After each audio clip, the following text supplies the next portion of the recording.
महाराज जी, आपके चरणों में कोटि कोटि प्रणाम। महाराज जी, 14 वर्ष की आयु से कुसंग के कारण गलत क्रिया सब सीखने के कारण लंबे समय तक हस्तमैथुन किया व अब बिना इस क्रिया को किए बगैर पेशाब के रास्ते धातु वीर्य निकलता रहता है, जिस कारण जीव हर बच्चा अभ्यास अभ्यास गलत अभ्यास या अच्छा अभ्यास।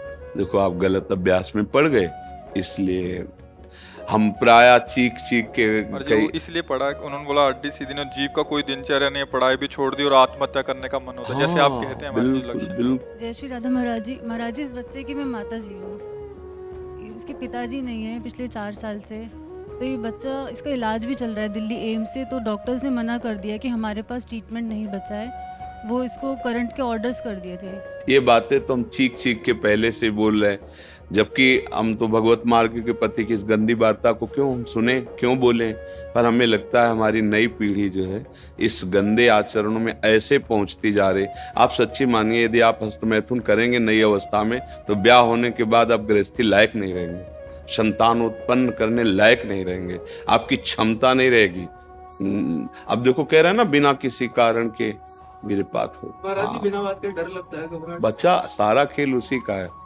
जब वीर है वो बल है, वो छीन हो गया तो मतलब हम जब जैसे सत्संग में बोलते हैं तुम्हारी कमर दर्द करेगी, तुम्हें चक्कर आएगा, तुम्हें घबराहट पैदा हो जाएगी, कोई कार्य करने की इच्छा नहीं होगी, तुम्हारे जरा सी बात सोच करके तुम घबरा जाओगे कई तरह, और लघु शंका को बैठोगे, जरा सा स्पर्श करोगे वीर निकल जाएगा, आपकी दुर्गति हो जाएगी।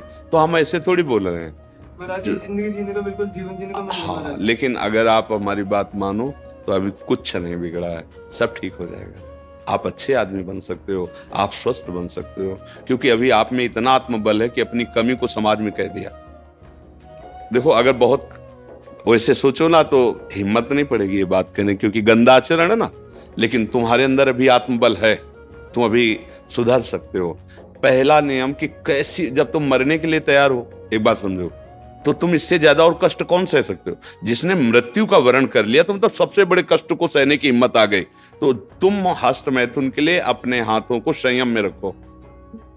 दूसरी बात, थोड़ा सा चलना फिरना, व्यायाम, ऐसा कुछ शारीरिक करो जिससे श्रम हो। अगर तुम्हारे शरीर में थोड़ी भी सामर्थ्य है तो सुबह सुबह जैसे ब्रह्म मुहूर्त 4 बजे उठो। इसके साथ अब राधा नाम जप करो, थोड़ा सत्संग सुनने का समय रखो, 20 मिनट 30 मिनट सत्संग सुनो, और उठते बैठते चलते फिरते राधा राधा राधा राधा। केवल व्यायाम बुद्धि को शुद्ध नहीं करेगा, वो तो शरीर को पुष्ट करता है, लेकिन जो आपकी स्मृति में बैठ गया है कि जनेंद्रिय जनित सुख, उसको हटाने के लिए तो नाम ही, दूसरा कोई बल नहीं है। महाराज जी, अब कोई गंदी चीज नहीं सोचता, मैं बिल्कुल माइंड प्योर है मेरा। जो गंदे अभ्यास में नहीं है उनका मन अब परेशान करता है। फिर तुम ऐसे सिद्ध हो गए कि तुम्हारा मन स्मृति सुन, फिर परेशानी क्या, मरना क्यों चाहते हो? नहीं महाराज जी, मेरा वो वीर्य निकलता है पेशाब के साथ। फिर मतलब क्या रहेगा, जब स्मृति शांत है तो वीर क्यों निकलता है? अभी तुम बच्चे हो, समझ नहीं पा रहे जो हम कहना चाहते हैं। कहीं ना कहीं हाँ, कहीं ना कहीं मन हमारा अभी ठीक नहीं है, हमारी स्मृति अभी ठीक नहीं है। हमारी बात मान लो, राधा राधा कहने में तुम्हें कोई परेशानी रहेगी क्या? आज से मित्र मान के, हमें दोस्त मान के, जैसे आपने बताया। मैं आपको सब कुछ मानता हूँ। हाँ ठीक, मान लिया, पर हमारी बात मान लो, तब मान लिया कि हाँ आप हमको मानते हो। राधा राधा राधा राधा राधा, सब श्री जी के नाम में अपार सामर्थ्य है। 2-4 दिन करके ऊब मत जाना कि हम 4 दिन से राधा नाम जपा बंद नहीं हुआ। बात मान लो, राधा राधा, और थोड़ा डॉक्टर से ऐसे औषधि लो जिससे वीर्य पुष्ट हो।